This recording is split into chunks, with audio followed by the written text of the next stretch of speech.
आज की तारीख है 1/9/65। प्रातः क्लास रिकॉर्ड चला है। महफिल में जल उठी शमा, काहे के लिए, किसके लिए? महफिल में जल उठी शमा परवानों के लिए।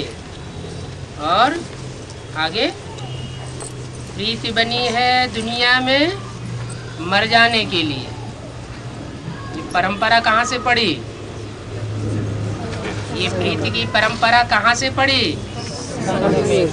संगम युग से। जब परमपिता परमात्मा आता है तो ये परंपरा डालता है कि परमात्मा की प्रीति में जो परवाने मरते हैं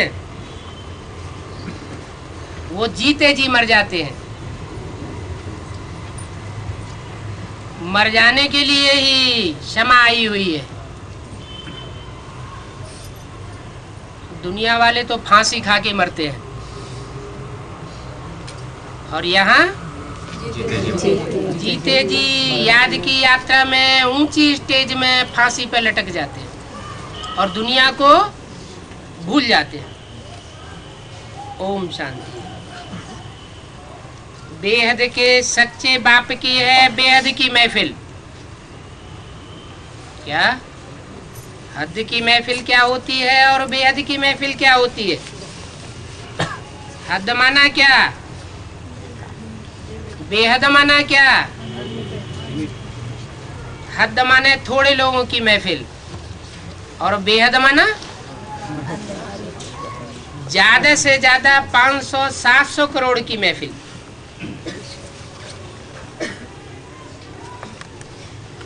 क्योंकि परमात्मा की तो परवाने सभी हैं,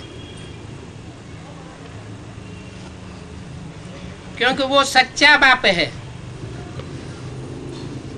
और बेहद का सच्चा बाप है। हद के बाप होते हैं 2, 4, 5, 10, 20, 50 के बाप, और ये है 500 करोड़ का बाप। भले सब उसके ऊपर फिदा नहीं होते हैं, जीते जी मरते नहीं हैं,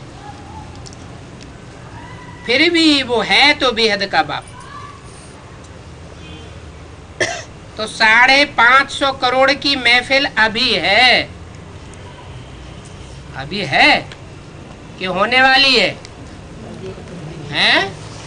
अभी का मतलब संगम युग में, कलयुग के अंत, जब एटॉमिक एनर्जी तैयार हो जाती है, हर हर बम बम का नारा लगने वाला होता है,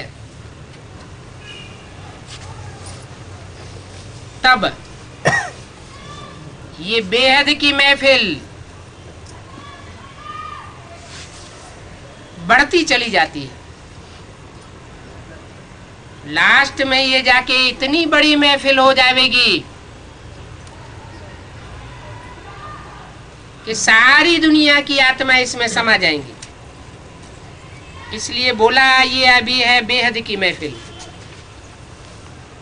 आना संगम युग में बाप आते भी हैं बहुत बड़ी महफिल में। सतयुग में तो छोटी महफिल होती है। सतयुग आदि में कितने होंगे? इस धरती के 9 लाख चैतन्य सितारे होंगे, और कलयुग के अंत में 500-700 करोड़ हो जाते हैं। तो जहाँ छोटी महफिल होती है वहाँ बाबा आता नहीं है। बाबा माना साकार और निराकार का मेल शिव बाबा। सतयुग में नहीं आता है। जब पूरी महफिल बनती है तब आत्मा यहाँ आ जाती है,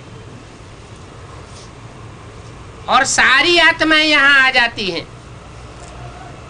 तब बाप आते हैं। कहाँ से आ जाती है?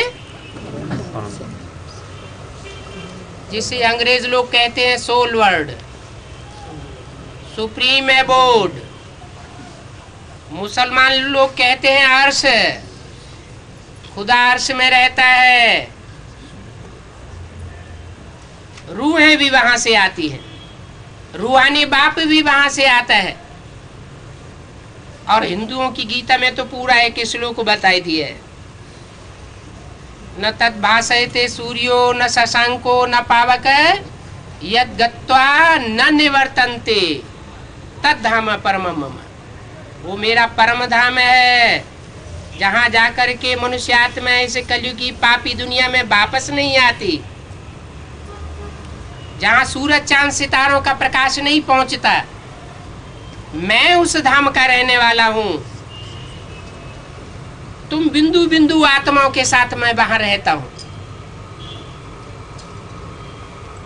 तुम्हारे भी वहां शरीर नहीं होते, लेकिन तुम्हारी अविनाशी आत्मा वहां विराजमान होती है। तो सब आत्माएं यहाँ इस सृष्टि पर आ जाती हैं, तब बाप आते हैं। बल थोड़ी आत्माएं भी हों जो अभी ऊपर रही हुई है, वो भी आ जाएंगी।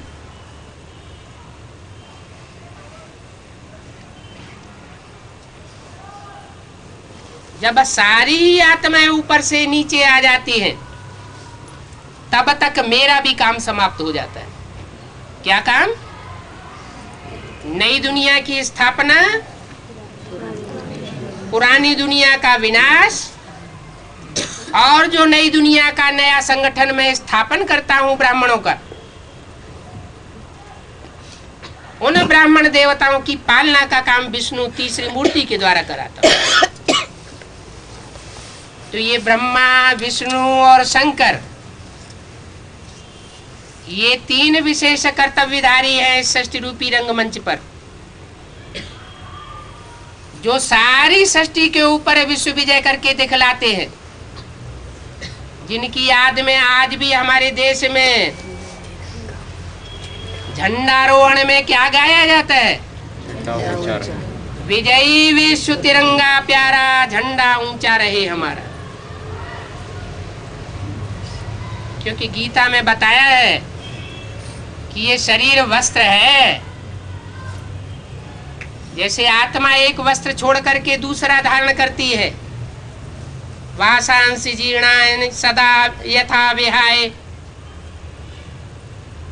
तो पुराने वस्त्रों को जैसे ये आत्मा त्यागती है, तो वस्त्र माने क्या हुआ? शरीर। तो ये शरीर रूपी तीन वस्त्र हैं। एक क्रांति का कार्य करता है,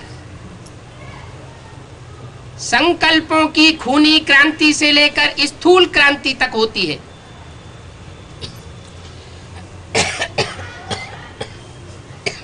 वो है सर्वोपरि देवता, उसको कहा जाता है देव देव महादेव। वो केसरिया रंग सबसे ऊपर दिखाया जाता है।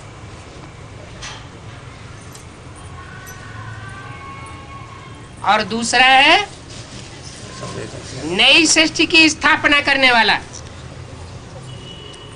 ब्राह्मणों की रचना करता है ज्ञान सुना करके। ज्ञान से ही सदगति होती है। जिसमें ज्ञान होता है वो अपने कर्मों को सुधार सकता है। जिसमें कर्म अकर्म विकर्म का ज्ञान नहीं होता, वो कर्मों के सुधारने पर ध्यान नहीं देता, खुद भी नीचे गिरता है, सृष्टि भी नीचे गिरती है। तो ब्रह्मा द्वारा आकर के ब्रह्मा के मुख से ऐसे ज्ञानी आत्मा ब्राह्मण पैदा करता है। उन ब्राह्मणों में जो श्रेष्ठ ब्राह्मण होते हैं, जिन्हें सूर्यवंशी चंद्रवंशी ब्राह्मण कहा जाता है, उनकी राजाई परमात्मा के द्वारा स्थापन होती है इस सृष्टि पर। सारे विश्व को वो कंट्रोल करते हैं। तो उस समय का यादगार है विजयी विश्व तिरंगा प्यारा।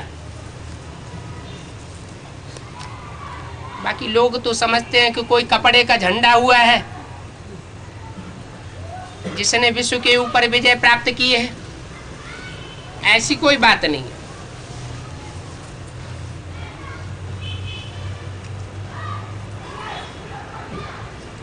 तो सृष्टि के आदि में जो नई सृष्टि स्थापन की थी सूर्यवंशियों चंद्रवंशियों की, उनकी जनसंख्या बहुत थोड़ी थी। ज्ञान है उनका 9 लाख सितारे। वो आसमान के सितारे हैं, जड़ सितारे। और ये श्रेष्ठ आत्माएं होती हैं धरती के चैतन्य सितारे। कहते भी है भ्रकुटी के मध्य में चमकता है अजब सितारा। गीता में भी कहा है भ्रुवोर मध्य प्राणमावेश सम्यक।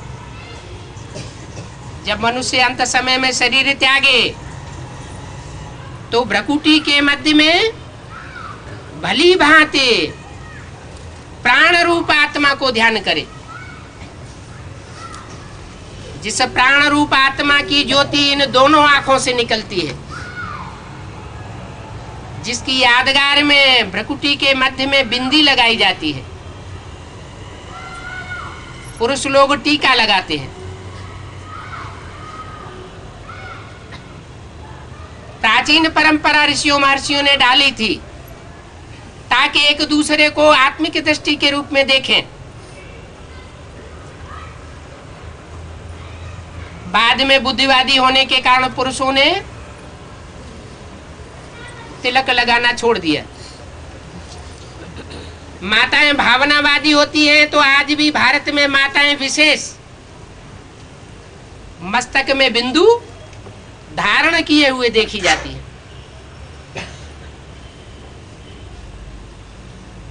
तो वो आत्मा रूपी सितारे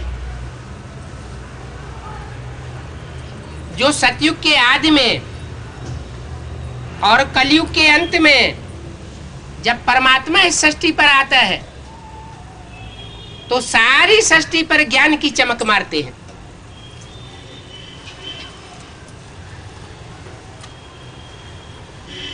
उन्हें कहा भी जाता है 9 लखा हार।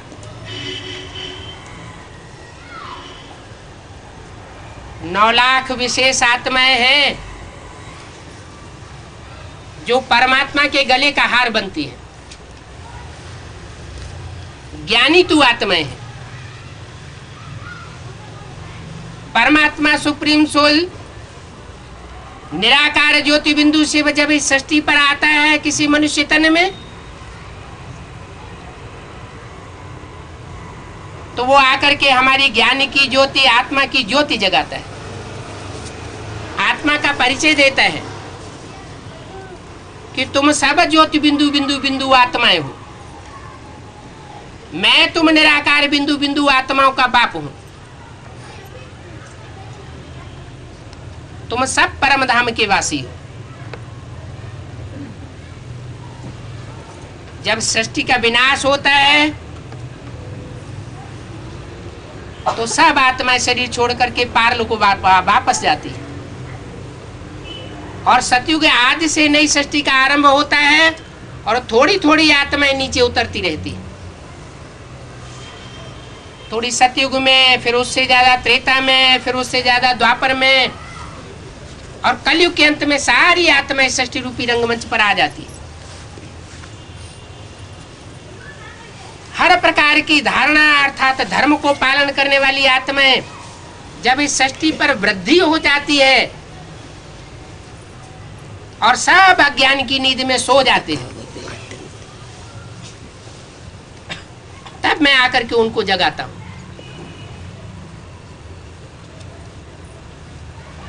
तो उन आत्माओं को आकर के बताता हूं कि मैं तुम आत्माओं का वो बाबा हूं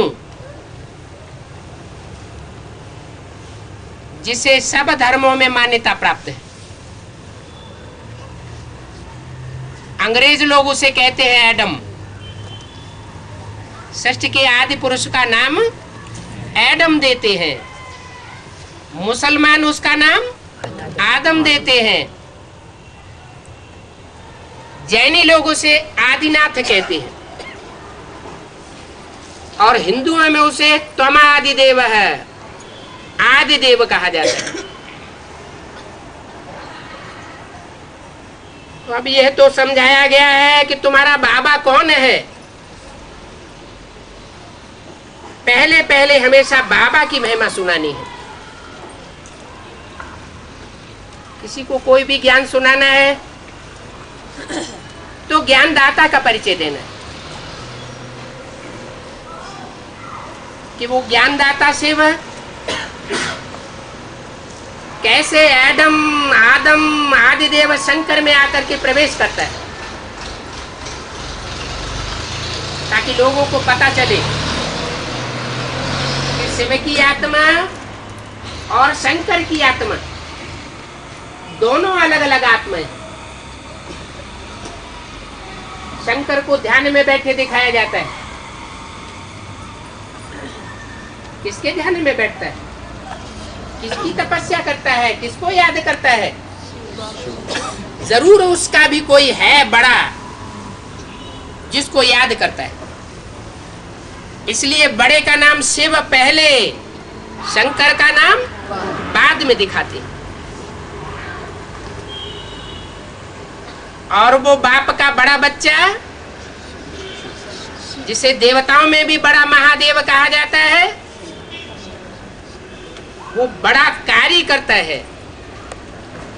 इतना बड़ा कार्य और कोई कर नहीं सकता। भारतवर्ष में सबसे बड़ा काम कौन सा माना जाता है? भारतीय परंपरा में, हिंदू धर्म में, जो भी हिंदू धर्मावलंबी हैं वो सबसे बड़ा काम कौन सा बताते हैं, जो काम सबको करना चाहिए और जितना हो सके उतना ज्यादा से ज्यादा काम करना चाहिए। वो कौन सा काम है? मनसा शक्ति का काम है, वाचा का काम है, या कर्मेंद्रियों का काम है? मनसा का क्या काम, जिसे भक्ति मार्ग में कहते हैं कि यही सबसे बड़ा काम है, योग। हाँ, सबसे बड़ा काम है परमात्मा की याद। इससे बड़ा और कोई काम नहीं, और इससे ज्यादा प्राप्ति भी और कोई काम में नहीं। लेकिन परमात्मा को पहचान करके जब याद करेंगे तो प्राप्ति होगी। बिना पहचाने जिसने जो कहा वैसे ही मान लेना और याद करना, वो अंधश्रद्धा हो जाती है। तो सुप्रीम सोल बाप का परिचय सिवाय बाप के और कोई दे नहीं सकता। मनुष्य आत्माएं तो जन्म मरण के चक्र में आती है, वो सदाशिव जन्म मरण के चक्र में नहीं आता, इसलिए उसको ज्ञान भूलता नहीं है। हम मनुष्य आत्माएं जन्म मरण के चक्र में आती हैं, इसलिए हमें सारा ज्ञान भूल जाता है। मनुष्य कहा ही जाता है भूलने वाले को। भूल है, भूलों का पुतला है मनुष्य, और जो अभूल हो जाते हैं उनको कहा जाता है देवता।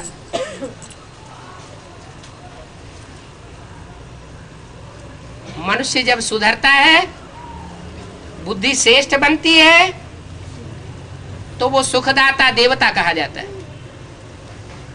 मनुष्य जब बिगड़ता है तो वो दुखदाता राक्षस कहा जाता है। कलयुग के अंत में सब राक्षस हो जाते हैं, नंबरवार पुरुषार्थ अनुसार सब एक दूसरे को काटते रहते हैं, जिसे कहते हैं रौरव नरक। जैसे नाली होती है, उसमें कीड़े बुदबुद आते रहते हैं, एक दूसरे को काटते रहते हैं। कोई कर्म इंद्रियों से काटता है, कोई वाचा से काटता है, कोई मनसा के संकल्पों से और वाइब्रेशन से काटता है। ऐसा एक भी मनुष्य मात्र इस सृष्टि पर नहीं है जो छाती ठोक करके कहता हो मैं किसी को दुख नहीं देता। जब ऐसी हालत इस सृष्टि की हो जाती है, तब वो सुप्रीम सोल इस सृष्टि पर आता है और सत्य सनातन देवता धर्म की स्थापना करता है। तो बोला पहले पहले हमेशा बाबा की महिमा सुनानी है। जो भी ब्राह्मणों को ज्ञान मिलता है, कितना भी प्रकांड विद्वान ब्राह्मण हो, वो ज्ञान असलियत में शिव बाबा की देन है। वो सच्चा बेहद का बाप है, सच्चा बेहद का शिक्षक है, सुप्रीम टीचर है, जिसको कोई पढ़ाई नहीं सकता।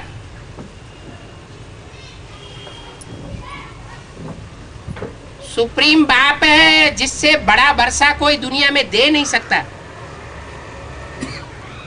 वो मुक्ति और जीवन मुक्ति का वर्षा देने वाला दाता है और सच्चा बेहद का सतगुरु है।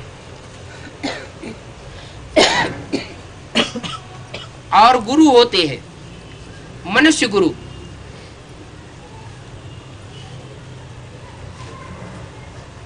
सिख लोग गाते हैं एक ओंकार सतगुरु अकाल मूर्त। एक सतगुरु सच्चा, उसके नाम के पहले ही लगता है सत्य, माना सच्चा गुरु। सत्य माना सच्चा। तो एक है सतगुरु और बाकी सब है नंबरवार गुरु। तो एक है 100% सच्चा और बाकी सब नंबरवार झूठे और सच्चे हो जाते हैं। तो एक की ही महिमा है। ये बात पक्की पक्की याद कर लेनी चाहिए। क्या वास्तव में एक ही सच्चा सदगुरु शिव भगवान है, बाकी कोई अपने को सदगुरु नहीं कह सकता। कहते हैं, अगर कहते भी हैं तो वो झूठी बात है। तो सारे ही मनुष्य गुरु शरीर छोड़ते गए और दुनिया नीचे गिरती गई। ये सदगुरु ऐसा है जो गिरती कला वाली दुनिया को ऊंचा उठा करके सतयुग में ले जाता है, झूठ खंड को सच खंड बनाता है।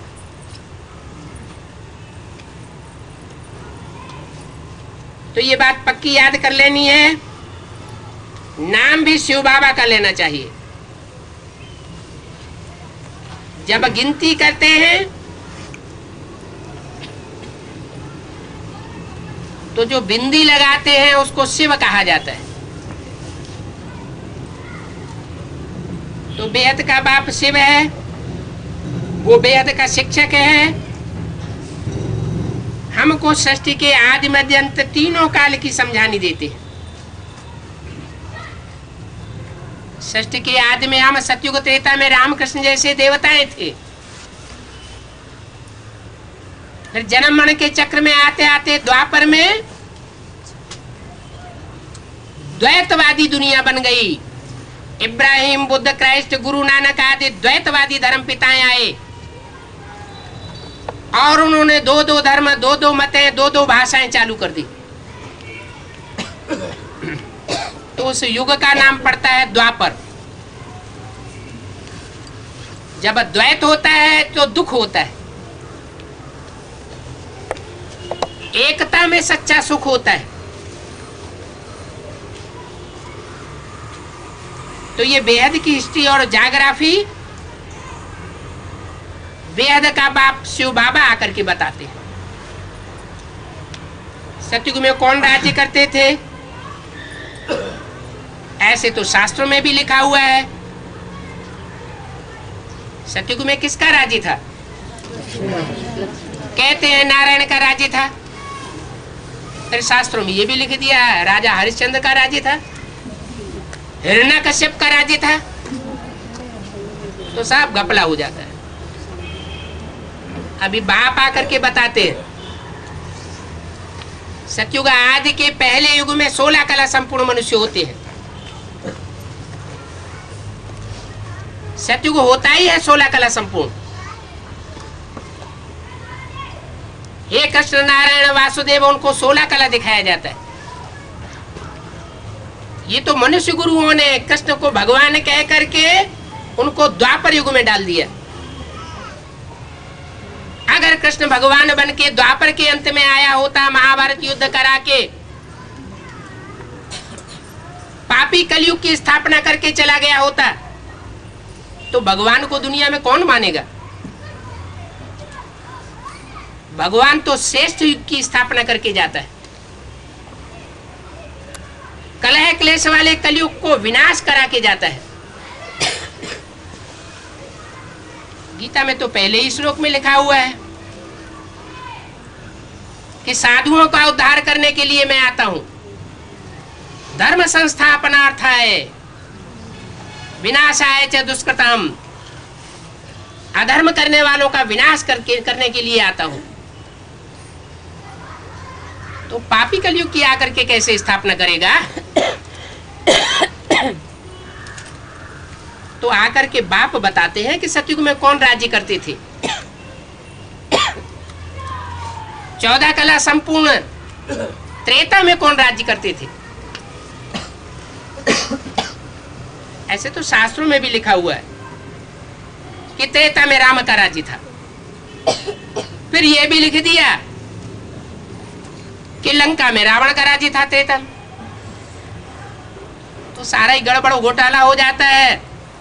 वास्तव में रामायण की सारी कथा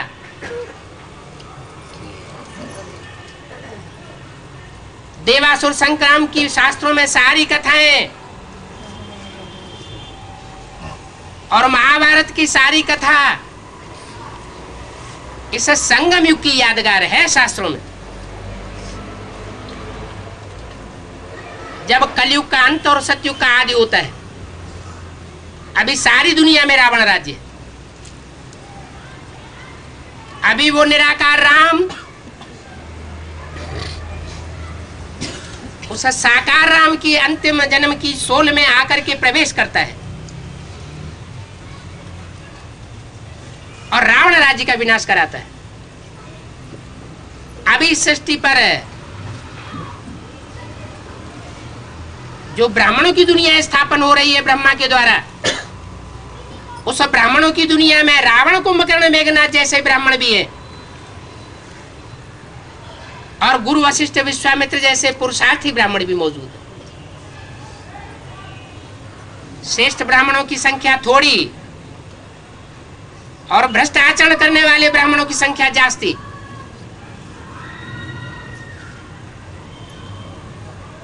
अभी ब्राह्मणों की संगम युग दुनिया में देव आत्माएं भी मौजूद है,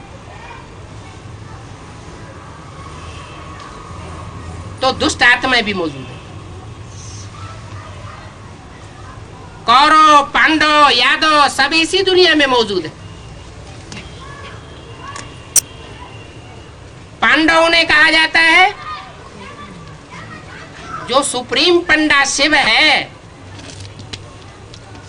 जो पारलोक की यात्रा कराता है हम आत्माओं को, सुखधाम की यात्रा कराता है, उस पंडा बाप के बच्चे बनते हैं। उनकी संख्या उंगलियों पर गिने जाने योग्य 5 पांडवों में सल है।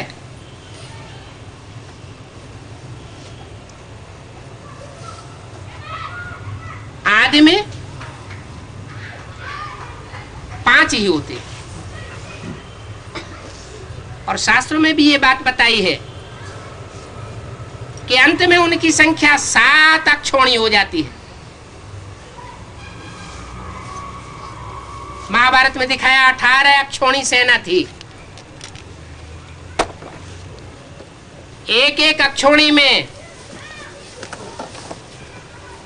हजारों लाखों हाथी, घोड़े, घुड़सवार, हाथी सवार, रथ सवार योद्धा दिखाई दिए।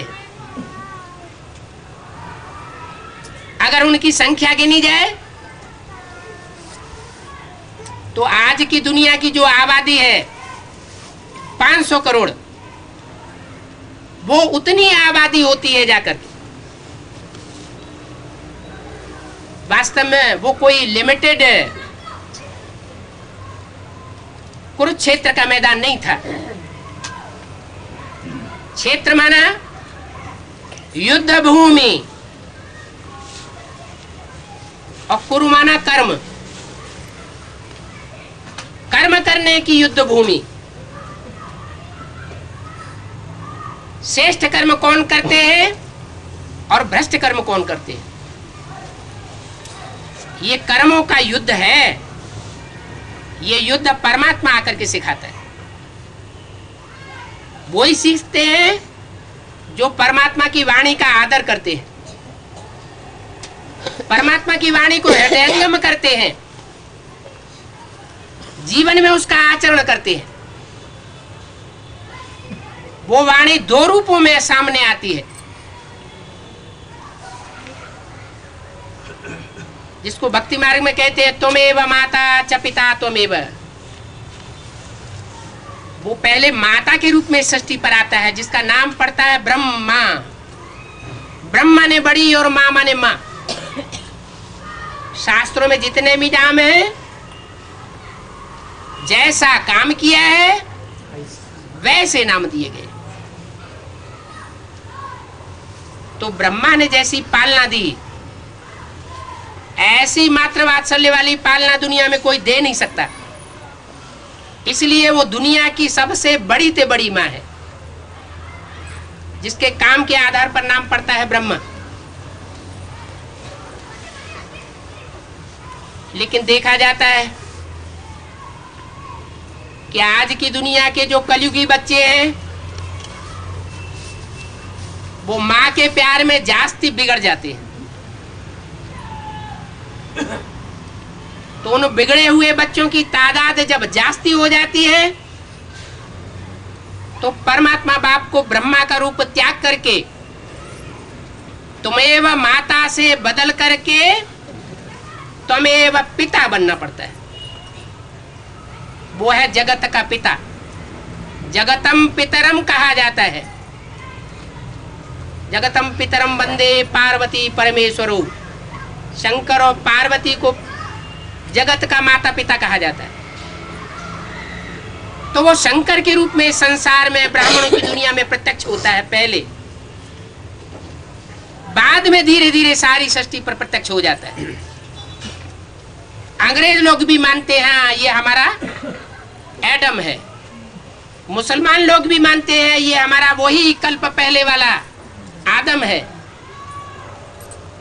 हर धर्म की मनुष्य आत्माएं उस सृष्टि के आदि पुरुष को धीरे धीरे पहचानती जाती हैं।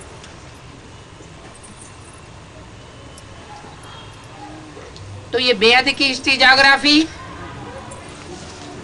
जो माता पिता के रूप में परमात्मा शिव आकर के हमको बता रहा है, ये कोई मनुष्य समझाने नहीं दे सकता।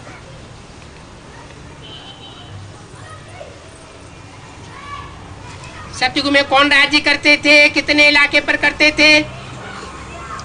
तुम कहेंगे सतयुग में देवताएं सारे विश्व पर राज्य करते थे। कौन से देवताएं सारे विश्व पर राज्य करते थे? हिटलर और नेपोलियन, मुसोलिनी हुए, बड़ी महत्वाकांक्षा लेकर के चले, लेकिन सारी दुनिया के ऊपर उन्होंने विश्व के ऊपर विजय प्राप्त नहीं कर पाई, क्योंकि रास्ता गलत अपनाया। बाहुबल से विश्व की बादशाही किसी को नहीं मिल सकती।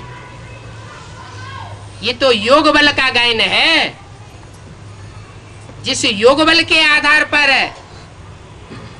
शंकर का टाइटल पड़ता है विश्वनाथ।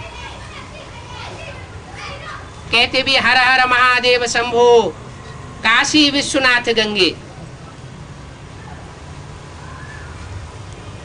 वो शंकर शंकर नाम रूप से जब विनाश का कार्य संपन्न कर लेता है और ब्रह्मा ब्रह्मा के नाम रूप से स्थापना का कार्य कर लेता है,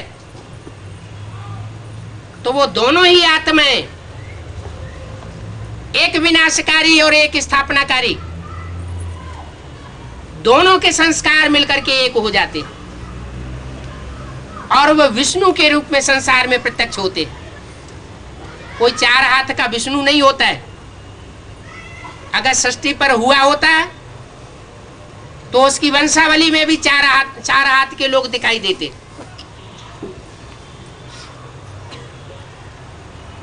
ये 4 भुजाओं का कॉम्बिनेशन शास्त्रों में दिखाया गया है। भुजा माना सहयोगी, मददगार। जैसे कहते हैं मेरा भैया शरीर छोड़ गया, मेरी दाहिनी भुजा कट गई, तो भुजा का मिसाल सहयोगी आत्मा से दिया जाता है। तो विष्णु के रूप में 4 आत्माएं हैं जिनके स्वभाव संस्कार का मेल होकर के विष्णु रूप बनता है। शंकर पार्वती और ब्रह्मा सरस्वती, ये इनके संगम युगी नाम है। जब एक्यूरेट सतयुग आदि होता है तो उनके नाम बदल करके राम कृष्ण पढ़ते हैं। हे कृष्ण नारायण का राज्य सतयुग में होता है और त्रेता में राम सीता का राज्य गाया जाता है। दोनों का जो कॉम्बिनेशन वाला रूप है वो संगम युग के अंत में, जिसे स्वर्णिम संगम युग कहें, नर से जो नारायण डायरेक्ट बनता है, नारी से लक्ष्मी बनता है। गीता में जो ज्ञान का लक्ष्य दिया गया है, हे अर्जुन तू ऐसी करनी कर जिससे तू नर से नारायण बने, और हे नारी द्रौपदी तू ऐसी करनी कर जिससे तू नारी से लक्ष्मी बने। तो ये नर नारायण का रूप है, कोई और दूसरी आत्माएं नहीं है। राम कृष्ण की आत्माओं का ही कॉम्बिनेशन विष्णु के रूप में दिखाया गया है, जिन्हें हमारे यादगार मंदिरों में लक्ष्मी नारायण के रूप में रखा गया है। जितने भी बिरला मंदिर बने हुए हैं, भव्य बड़े बड़े मंदिर बने हुए हैं, वो इस बात की यादगार है कि उन्होंने विश्व की बहुत बड़ी सेवा करके दिखाई थी। सारे विश्व में एक धर्म एक राज्य की स्थापना करके दिखाई थी। इसलिए लक्ष्मी नारायण के मंदिर में बाजू में विष्णु का चित्र भी दिखाया जाता है, जो संस्कारों के मेल की निशानी है। तो सतयुग में ये देवताएं सारे विश्व पर राज्य करते थे। विश्व कहा जाता है जब 500 करोड़ मनुष्य आत्मा इस सृष्टि पर मौजूद हो। इसलिए सारी इस मनुष्य सृष्टि में 33 करोड़ देवताओं के बीच में एक ही ऐसा पेयर है, एक ही ऐसा युगल रूप देवता है जिसकी कोई ग्लानि शास्त्रों में नहीं है। वो कौन सा देवी देवता है? लक्ष्मी नारायण। तो जरूर सारे विश्व ने अपनी आंखों से, अपनी बुद्धि से, अपने कानों से, अपनी इंद्रियों से ये प्रैक्टिकल में अनुभव किया होगा कि ये विश्व के बादशाह बनने वाले सच्चे सच्चे देवी देवताएं ये हैं जो 16 कला संपूर्ण बनते हैं। सारा विश्व उनको प्यार करता है।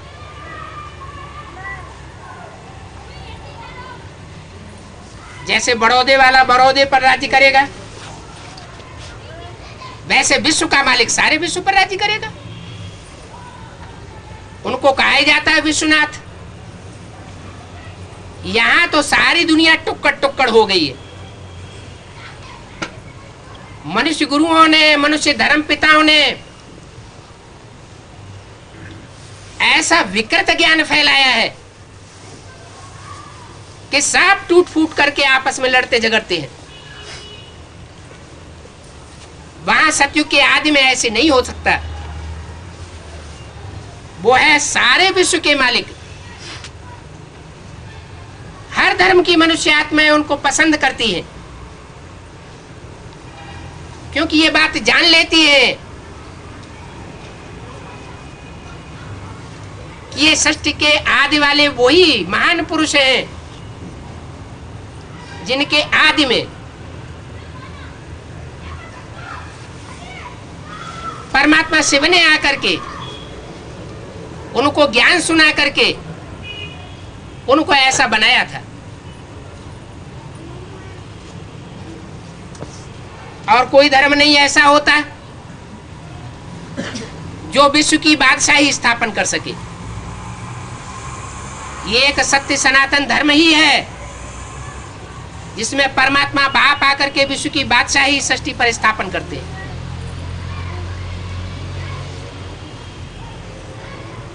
हर धर्म में राजाएं तो होते हैं, वो अलग अलग धर्मों के फॉलोअर्स होते हैं, लेकिन टुकड़ टुकड़ स्थान पर राज्य करते हैं, सारे विश्व पर राज्य नहीं करते। तो दुनिया में राजाएं तो क्यों नहीं होंगे? हर एक को अपना वर्षा मिलेगा। कब मिलेगा?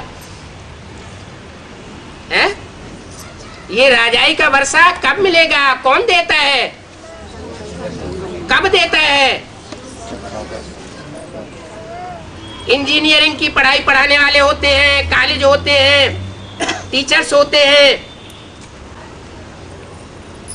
वकालत की पढ़ाई पढ़ाने वाले टीचर्स होते हैं, कॉलेज होते हैं। तो पढ़ाई पढ़ते हैं और ऊंचे से ऊंचा पद लेते हैं। ये राजाई की पढ़ाई किसने पढ़ाई? कब पढ़ाई? कभी तो पढ़ाई होगी, किसी ने तो पढ़ाई होगी। जो इस सृष्टि पर इतने बड़े बड़े छोटे छोटे राजाएं हुए हैं,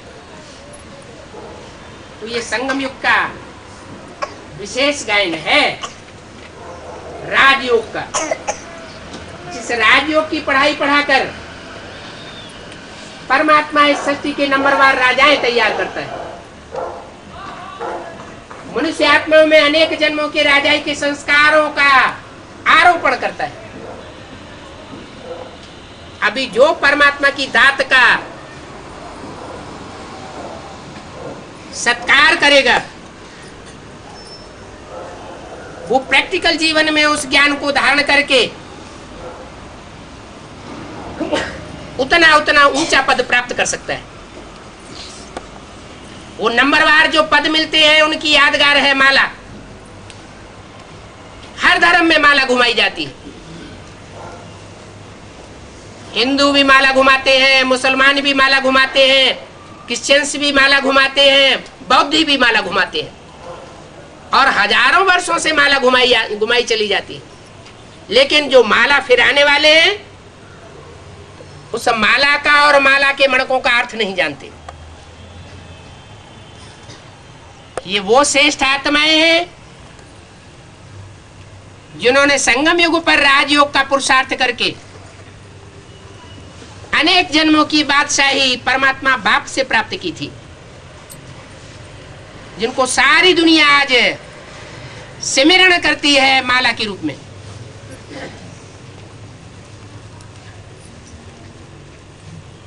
तो दूसरे धर्म में राजाएं क्यों नहीं होंगे? राजाएं भी होंगे, हर एक को अपना अपना वर्षा मिलेगा, क्योंकि हर धर्म में से विशेष श्रेष्ठ चुनी हुई आत्माओं को परमात्मा इस समय इकट्ठा कर रहा है, उनकी माला बनाए रहा है। ऐसे नहीं कि किसी धर्म में अच्छाई नहीं होती, हर धर्म में अच्छाई और बुराई होती है। हर धर्म आदि में सात्विक होता है और लंबे समय के बाद सतो प्रधान, सतो सामान्य, रजो और तामसी हो जाता है। देवता धर्म की भी यही हालत हुई। द्वापर से जिसे हिंदू धर्म कहा गया, तामसी हो गया। ऐसे ही इस्लामी, बौद्धी, क्रिश्चियन सभी धर्म के नाम पर आज वितंडावाद बन चुके हैं। तो हर धर्म की विशेष आत्माओं को चुन करके परमात्मा इस समय राजयोग सिखा करके जन्म जन्मांतर की राजाई का वर्षा भी दे रहा है, जन्म जन्मांतर की राजाई के संस्कार भर रहा है। तो हर एक को अपना अपना वर्षा मिलेगा। राधे का और श्री कृष्ण का जो माँ बाप थे वो भी राजे रजवाड़े थे। फिर शास्त्रों में दिखाया है उनकी शादी हुई, दोनों अलग अलग गांव की थी। एक गांव से दूसरे गांव ले जाते हैं डोली में बिठाए करके, फिर शादी होती है। कोई कहे कृष्ण गया राधे के पास उनको ले आने के लिए, फिर एवज में गांव आदि सब दे देते हैं। पहले पहले मुख्य बात है ऊंचते ऊंच शिव बाबा। इस बात को जब तक नहीं समझा है तब तक आगे की बातें समझ में नहीं आवेंगी। क्यों? क्योंकि शास्त्रों में जिन राधा कृष्ण की बात आई है, जिन कौरव पांडवों की बात आई है, जिन राम और रावण की बात आई है, वो सब संगम युगी दुनिया के पाटधारी थे। उनकी अपनी अपनी एक्ट के आधार पर, चलन के आधार पर, कार्य के आधार पर उनके ये नाम पड़े हैं। जैसे नाम पड़ता है युधिष्ठिर, युद्ध में जो स्थिर रहा, ये कर्मों का युद्ध है। युद्ध क्षेत्र, धर्म क्षेत्रे कर्म क्षेत्रे समवेतायुत्सव। कोई स्थूल युद्ध परमात्मा ने आकर के नहीं सिखाया, वो तो कर्मों की गुह्य गति आकर के बताता है। तो ऐसे युद्ध क्षेत्र में मुख्य बात समझनी है परमपिता परमात्मा के परिचय की। जो ऊंचते ऊंच पाठ बजाता है षष्ठी रूपी रंगमंच पर, इसलिए सारी दुनिया की जो भी खुदाइयां हुई हैं अथवा जो भी मंदिर हैं, उनमें सबसे जास्ती शिवलिंग पाए जाते हैं, उस निराकार की यादगार। शिव ज्योति बिंदु है, उस ज्योति बिंदु का बड़ा आकार शिवलिंग बनाया गया है पूजा करने की सुविधा के लिए। सोमनाथ मंदिर में भी चुंबक के आधार पर ऊपर मंदिर में हीरे का शिवलिंग जड़ा हुआ था। वो हीरा है सुप्रीम सोल ज्योति बिंदु की यादगार। और जिस लिंगाकार पत्थर में जड़ा हुआ था, वो लिंगाकार पत्थर है उस शरीरधारी की यादगार, जिसे झंडे के चित्र में केसरिया रंग, लाल रंग के रूप में दिखाया जाता है। वो लाल रंग का पत्थर था।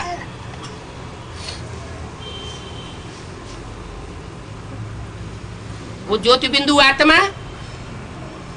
और वो शरीरधारी दोनों मिलकर के बनते हैं शिव बाबा। वो शिव बाबा के मंदिर दुनिया में गांव-गांव में, शहर-शहर में, भारतवर्ष में तो मिलते ही हैं, लेकिन विदेशों में भी जो खुदाइयां हुई हैं, ग्रीस की खुदाई, मेसोपोटामिया की खुदाई, सिंध और हड़प्पा की खुदाई, वो सब जगह वो लिंग मूर्तियां मिली हैं और साथ में नग्न मूर्तियां शंकर की यादगार मिली, जिसे ध्यानमग्न स्टेज में बैठे हुए दिखाया जाता है।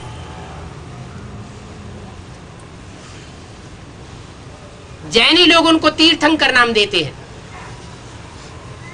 जैसे भारत में हिंदुओं ने 24 अवतार दिखा दिए हैं उस एक की यादगार, 24 तरीके से पाठ बजाते हुए दिखा दिया, ऐसे ही जैनियों में 24 तीर्थंकर दिखा दिए, है वास्तव में एक ही।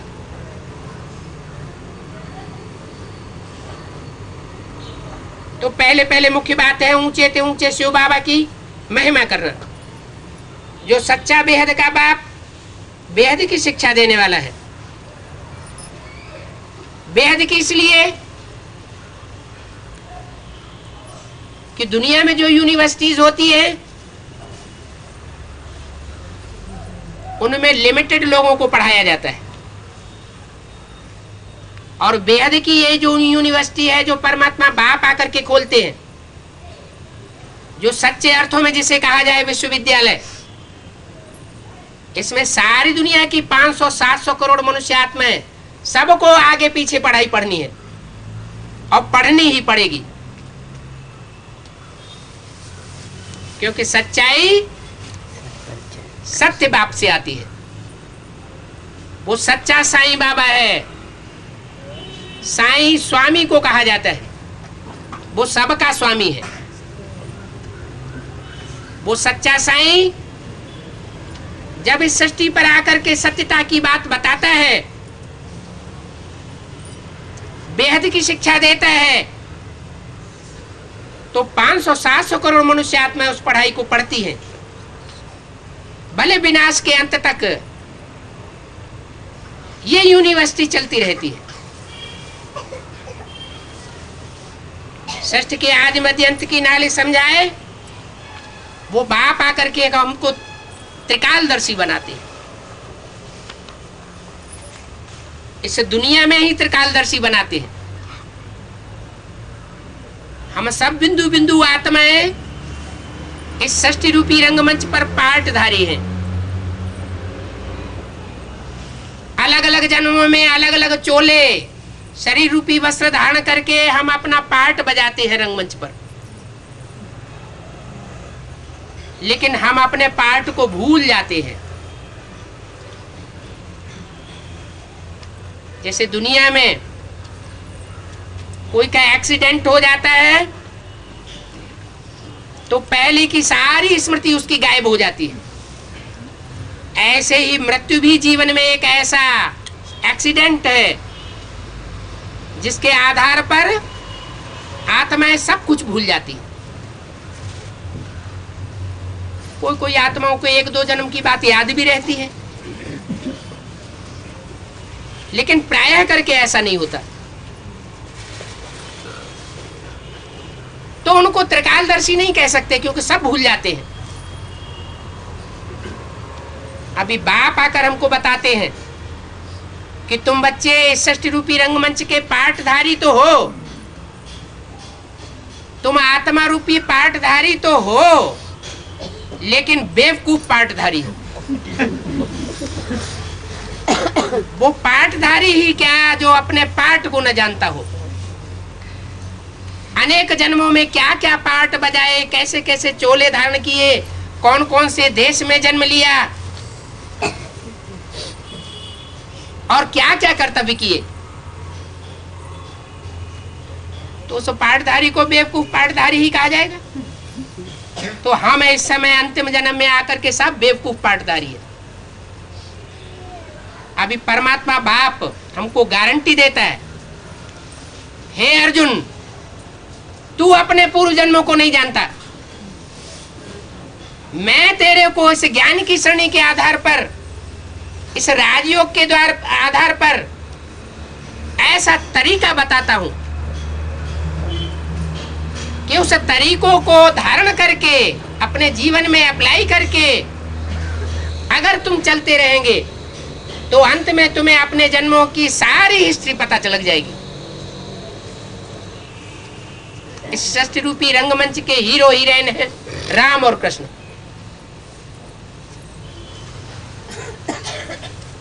बाकी सभी नंबरवार पाठधारी हैं। तो सबसे पहले किसको पता चलेगा? Hero heroine. जरूर जो हीरो हीरोइन होंगे। दुनिया में भी कोई फिल्म बनाते हैं या कोई नाटकबाजी करते हैं तो हीरो हीरोइन बेवकूफ को बनाया जाता है या होशियार आदमी को बनाया जाता है? होशियार आदमी। तो परमात्मा शिव सुप्रीम सोल भी इस सृष्टि पर आकर के जो ऑलराउंड पाठधारी हैं रामकृष्ण की आत्माएं, उनको चुनता है और हीरो हीरोइन का पार्ट उनके द्वारा प्ले कराता है। वो रामकृष्ण की आत्माएं ज्ञान के मनन चिंतन मंथन की गहराई में जाकर के, राजयोग की गहराई में जाकर के सबसे पहले अपने जन्मों को प्रत्यक्ष कर लेती है। फिर उन माँ बाप के आधार पर सारी सृष्टि की जो भी मनुष्य आत्माएं हैं जो नंबरवार पुरुषार्थ अनुसार कनेक्शन में आने वाली है। किसके कनेक्शन में? जन्म जन्मांतर राम कृष्ण वाली आत्माओं के कनेक्शन में आती रहती हैं। वो भी अपने पार्ट को जान लेती है।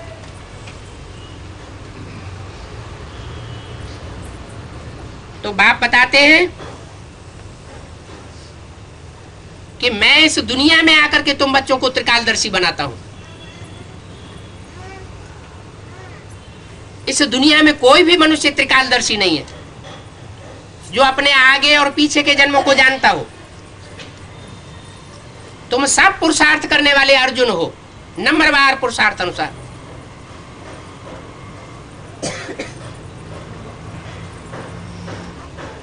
रचयिता और रचना के आदि मध्य अंत को कोई भी नहीं जानता। जब नहीं जानते हैं तो शास्त्रों में लिख दिया है बेअंत है, बेअंत है। उसके आदि मध्य अंत को हम नहीं जानते। उनकी महिमा तो अपरम अपार है। अभी तुम जानते हो कि वह बेहद का बाप है, बेहद का सदगुरु है। सबकी सदगति करके सबको साथ ले जाने वाला पंडा इस सृष्टि पर आया हुआ है। कहां ले जाने के लिए आया हुआ है? वो पंडे तो उन हद के तीर्थों पर ले जाते हैं जहां जाकर के मनुष्य आत्माएं फिर वापस अपनी उसी राम रहने वाली दुनिया में आ जाती है। लेकिन ये बाप तो, ये ऐसा बाप पंडा आया हुआ है कि हम सब आत्माओं को परम धाम की यात्रा कराए, फिर सुखधाम में इस सृष्टि पर भेज देता है, सतयुग में भेज देता है। नंबरवार मनुष्य आत्माएं देव पद प्राप्त करने के लिए सतयुग और त्रेता में उतरती रहती है। दुनिया की जनसंख्या बढ़ती रहती है। द्वापर में दूसरे दूसरे धर्म आते हैं तो जनसंख्या की बाढ़ आ जाती है। कलयुग अंत में विकार बहुत बढ़ जाते हैं। जो काम क्रोध लोभ मोह अहंकार विकार देवताओं में थे ही नहीं। भले शास्त्रों में लिख दिया है कि देवताएं भी विकारी थे, वास्तव में वो इस समय की यादगार है। सतयुग त्रेता में कोई विकार नहीं होते। जहां विकार होंगे वहां दुर्बुद्धि होगी। कहते भी है जहां सुमति तहां संपत्ति नाना, और जहां कुमति तहां विपत्ति निधाना। विकारी बुद्धि बनती है तो मनुष्य दुखी हो जाता है। निर्विकारी देवताई बुद्धि बनती है तो सतयुग में मनुष्य सुखी हो जाता है। तो सबको साथ ले जाने वाला पंडा इस सृष्टि पर आया हुआ है। वो तो जिस्मानी पंडे होते हैं और ये है रूहानी पंडा, जो जिस्मों को नहीं ले जाएगा, जिसमें इसी सृष्टि पर रह जाएंगे, जिसमें विनाशी हैं, वो अविनाशी आत्मा को ले जाएगा। अच्छा, ओम शांति।